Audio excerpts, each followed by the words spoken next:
একভাবে এক পেশিভাবে যদি দেখেন, একটা ডাইমেনশনে দেখেন, তাহলে কিন্তু কিছুই করতে পারবেন না।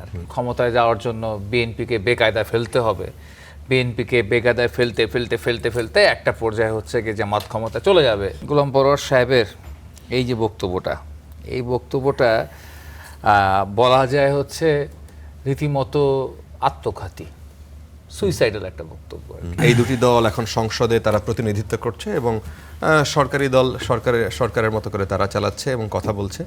আবার বিরোধী দল সরকারি দলের ক্ষেত্রে যেহেতু এই আলাপটা আবার নতুন করে তুলেছেন যে 180টি আসন নিয়ে জামায়াত সংসদে যেতে পারতো যদি এরকম স্থূল কারচুপি বা এইরকম অনিয়ম না হতো, তাহলে এই প্রশ্ন যারা তোলার চেষ্টা করেন অথবা এইটাও সামনে আনার চেষ্টা করেন যে এই নির্বাচনটা আসলে ভালো হয় নাই, তার মানে তাদের কাছে পরিষ্কার আছে, এভিডেন্স আছে যে হ্যাঁ তার মানে আসলে ভালো হয়নি, যেখানে স্বয়ং বিরোধী দল যারা সংসদে আছে তারা বলছে।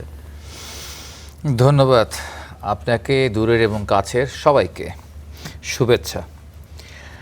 আসলে এই যে হচ্ছে গোলাম পরোয়ার সাহেবের এই যে বক্তব্যটা, এই বক্তব্যটা বলা যায় হচ্ছে রীতিমতো আত্মঘাতী, সুইসাইডাল একটা বক্তব্য আর কি।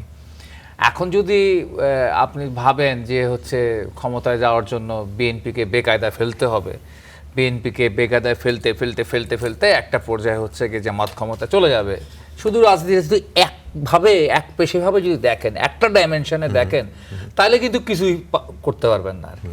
এটা একটা মাল্টি ডাইমেনশনাল জায়গা থেকেই আপনাকে জিনিসটাকে দেখতে হবে এবং সেটা ইঙ্গিত অবশ্য আপনার আলোচনায় আপনি করেছেন এবং এটা খুবই গুরুত্বপূর্ণ বিষয় আর কি, যে এখন হচ্ছে যারা হচ্ছে এই গণ-অভ্যুত্থানের পক্ষে ছিলেন, পক্ষের যতগুলো রাজনৈতিক শক্তি ছিল বা বিভিন্ন সামাজিক শক্তি ছিল বা অরাজনৈতিক শক্তি ছিল, সামাজিক অরাজনৈতিক সব কিছু মিলে তারা মিলে যে হচ্ছে এই গণ-অভ্যুত্থানের মধ্য দিয়ে যে কি অর্জন করতে পেরেছে, তার মধ্যে একটা ন্যূনতম অর্জন হচ্ছে যে দেশে আবার নতুন করে হচ্ছে গণতন্ত্রের পথে যাত্রা শুরু করেছে, আবারও হচ্ছে একটা নির্দলীয় সরকারের অধীনে, একটা তদারকি সরকারের অধীনে নির্বাচন হয়েছে এবং এটা কনফার্ম যে 5 বছর পর পর হচ্ছে এরকম নির্দলীয় সরকারের অধীনে নির্বাচন হবে এবং একটা রিফরমেশনের দিকে আগাবে। এটার পদ্ধতি নিয়ে, পথ নিয়ে অনেক বিতর্ক আছে, বিএনপির সাথে জামাতের বা আমাদের বিতর্ক আছে, কিন্তু একটা পরিবর্তন ঘটবে, একটা রিফরমেশন ঘটবে, কম হোক বেশি হোক, এটা আমরা সবাই জানি।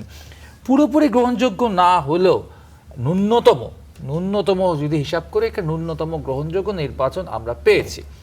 এখন যদি পুরো বিষয়টাকে আপনি চ্যালেঞ্জ করা শুরু করেন, কারণ আমরা মাঝে মাঝে দেখি আর কি, এই নির্বাচনের আগেও এই বক্তব্য কি চ্যালেঞ্জে শামিল মনে হচ্ছে? এই বক্তব্যটা হলো চ্যালেঞ্জ না, এই বক্তব্য আমি প্রথমেই বলছি এটা সুইসাইডাল বক্তব্য, এটা বুমেরাং হয়ে যাবে। এই বক্তব্যটা আজকে যেটা দিচ্ছেন এটাই হচ্ছে একটা পর্যায়ে গিয়ে বুমেরাং হয়ে আপনাদের কাছে চলে আসবে আর কি।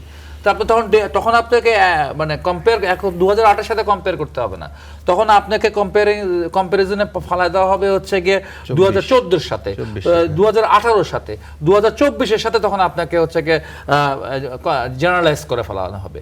ফলে এই যে মানে সরলীকরণ করবার যে সহজ পথটা আপনারা মানে শত্রুর হাতে তুলে দিচ্ছেন আর কি, তা কিন্তু হচ্ছে বাংলাদেশের গণতন্ত্র বিকাশের পথে ভয়ঙ্কর ব্যাপার হবে।